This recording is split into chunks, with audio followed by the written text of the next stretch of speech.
waxaan u mahadcelinayaa meeshan mahadcelin u bixinayaa dhalinta reer Dhadhaab oo jooga Mareykanka oo soo xilqaamay oo sameeyay indhafiiq u sameeyay dadka qaxootiga tabaaleysan oo masaakiinta ah oo ku nool xerooyinka Dhadhaab ilmaha yar ay geeyeen Gaarisa ay u sameeyeen indhafiiq ayagoo soo xilqaamay oo u mahadcelinaynaa iyo odayaasha ay geen doonaan xaga dheer oo ayagana indhaha loo fiiqi doono soo socoto mahadcelina ugu fidinaynaa maadaama ay walaaladeen qaxooti ahaa ayna garab istaageen ay garteen in arrintaa muhiim ay tahay waxaan ku boorinayaa dhalinta reer Dhadhaab oo jooga Mareykanka Ingiriiska iyo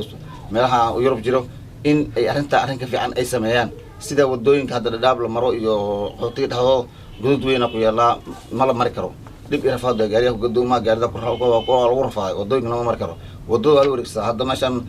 buurta maga ka baxay oo kale wadada waa la wareegtaa wareeg baa la geli meesha godku ay go'an tahay marka waxaan ka codsanaynaa in ay si isu xilqaamaan ay wadooyinka naga buuxiyaan oo haddii ay noo sameyn karaan wadooyinka qaran oo soo karaan meeshan ay qaxootiga nahay county aan u dacwoono ma haysano county dawlad ma hoosugno oo dawladda Kenya waxay u shaqeysaa dadka Kenyaanka ah anaga qaxootiga nahay dawladdeena Soomaaliya jirta inta waxaan ku joognaa qaxootiga ma joognaa hay'adiyaan waxay dhaqaale ma hay dhaqaale la'aan ma sameyn karo marka waxaan codsanaynaa in ay walaalaheena meesha jiraan ay fiiriyaan caqabadan haysato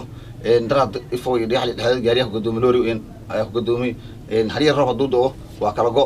inay wax soo gaaraan raashin soo gaaraan la yaaba marka waxaan codsanaynaa in ayaan arrintaasna dib ay u fiiriyaan inta xilqaantay oo indhafiiq sameysay inta kale ka badan way ku nool yihiin Mareykan oo Soomaali ah marka inay isxilqaamaan ayaan naftooda ay